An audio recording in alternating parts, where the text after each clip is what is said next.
Ready? Yeah. All right, hey there guys, we're going to go through our mobility. Mobility is not directly related to performance. It is not directly related to body composition, but having good mobility means you're going to get more out of your performance. Getting more out of your performance means you're going to get more out of your workouts. Getting more out of your workouts means you're going to have better results in the gym, and you're going to feel stronger. You're going to be able to lose your weight if that is what your goal is, and you're just going to have better longevity out of your training and out of your body, which is exactly what we all want. Now, first little test is sit and reach. Now remember this little bit of string? Not a secret, this is actually a cord that hangs clothes. It's like a clothes hanging cord. There's a house just down there, and I bought it from next door, but I couldn't find any string. Now, sit and reach is the first test. I am reasonably flexible, so I can touch my toes, keeping everything nice and straight. But I'm gonna show you what it would look like if I could not touch my toes. I'd wrap my bit of string right around my toes, or actually just a little bit below the bottom of your foot, so you can still put your toes back.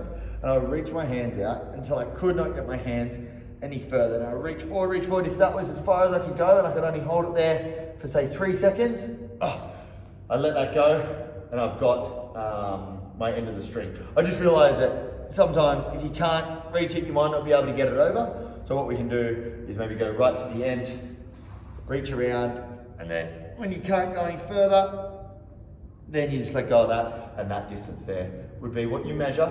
Now, in a couple of weeks' time, we want from this distance here to go all the way maybe forward to this distance, and then we've shortened that length, therefore we've gotten a little bit more flexible in our sit and reach test. Other than that, we could just start with your fingers on your toes. If you can go a bit further, I can't do it, but maybe your first set of knuckles on your toes, or your second set of knuckles, or even all the way down to your palm. We just take note, all right, well, we're sitting at maybe a 3 centimeter overhang, or first set of knuckles on our hand. Now, our goal could be, all right, let's get a larger set of metacarpals down to the end of your toes. All right, it's very, very different how you measure it, but there are a few ways and tricks that you can do so. The second one is ankle mobility. Please come over here to this wall. Same thing, we're gonna get our string. Now we're gonna do this with bare feet or socks. Can you see me from over there? Kind of. I've taken the wrong shoe. Now we're going to leave our string up along the wall. Yeah, there we go. Now what I'm going to do is I'm going to put my foot flat on the wall, and I'm going to leave my toe on the end of the string right here. Now I'm going to bend my knee in towards the wall, and I'm going to find the spot where my knee touches the wall, but my ankle does not come off the ground. So maybe I've got to come in a little bit closer. Now there, that ankle mobility there means my heel can stay on the ground and my knee can still touch. If I move further away, my ankle's got to come off the ground to touch. If I'm in too close, then I get there a little bit too easily. So finding a little spot where I'm only just touching the wall there and my ankle's still flat, I then grab that spot. I then measure this little bit of string here, or I put a mark there and I measure it after, and I get that that distance. I'm going to try and increase my ankle mobility, and I'll give you some exercises to do so. Having better ankle mobility definitely helps in so many ways. One, your ankles are what absorbs all the pressure through your knees, through your hips, and through your back when you run. You want to have good ankle mobility for that.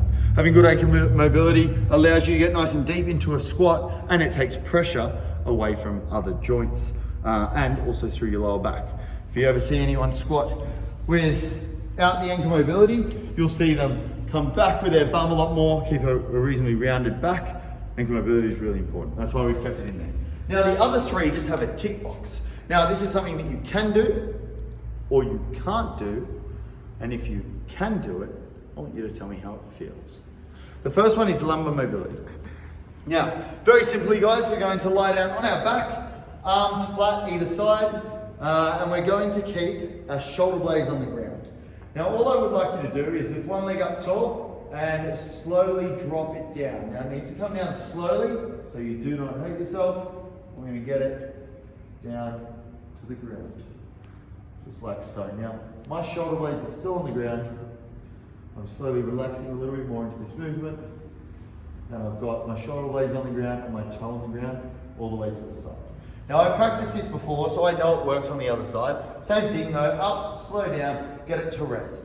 Now, I've got two things that I've got to answer. Right? One, could I do it? Yes or no? Yes, I could. Two, how'd it feel? It felt tight. Right? It felt very tight. My leg wasn't going down there and hanging out there, and I could probably kick it up a bit higher and keep my shoulder blades down. My shoulder blade was only just on the ground, and my other foot, my foot was only just touching the ground. So it felt very tight. I've still got more room to move, but could I do it? Yes. All right, something to think about. Now, number two, you'll do that for your left leg and your right leg. If there's any differences, that's really another good thing to take down as well. And if you can note it on the document, then that's something that we can have a chat about, which is going to be good too. The second one is overhead mobility. Now, the test that we're going to use for this is going to be a lying down test, where you're going to start shoulders on the ground, back on the ground. We're going to lift our knees all the way up to our chest. This just keeps the lower part of our back flat. Now, very simply, we're going to have our thumbs facing backwards. We're going to reach all the way overhead, keeping your arms straight. And what I want to see is you get your thumbs to the ground.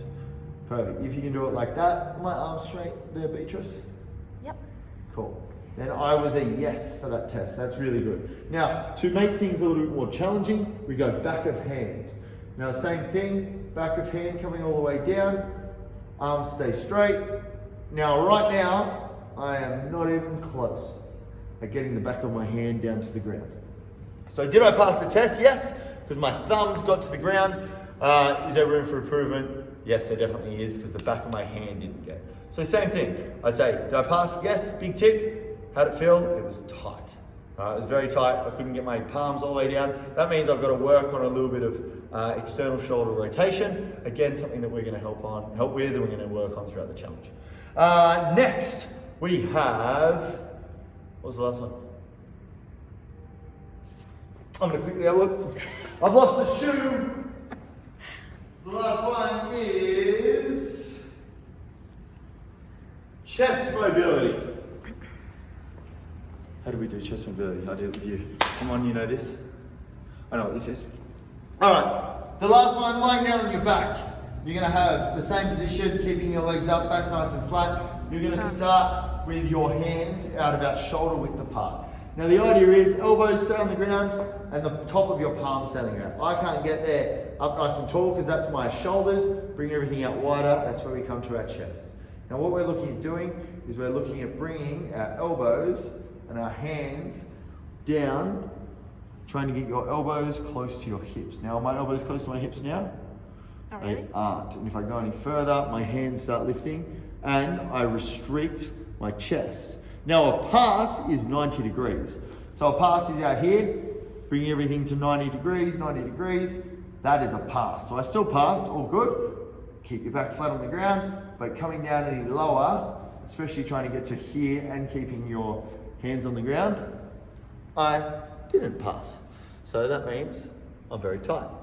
Annotate that down on the sheets document, and we will track it throughout the 28 days. That was a little bit of a long video, but thank you very much for hanging around and having a look at the different ways that we can assess our mobility, things that are very important to the way our body operates. These are things that are going to be affected, yes, by training, but primarily by things that happen in your lifestyle, what you do for work, how you sit in your car, if you've gotten into a habit of leaning on the side of the couch when you watch TV, if you've gotten into a habit of reaching over here for your keyboard or your mouse and constantly using it over there. Plenty of different things that affect it, but it's something that you need to be aware about so that we can get balance in our body, left to right, but then also fix any areas that are a little bit tight.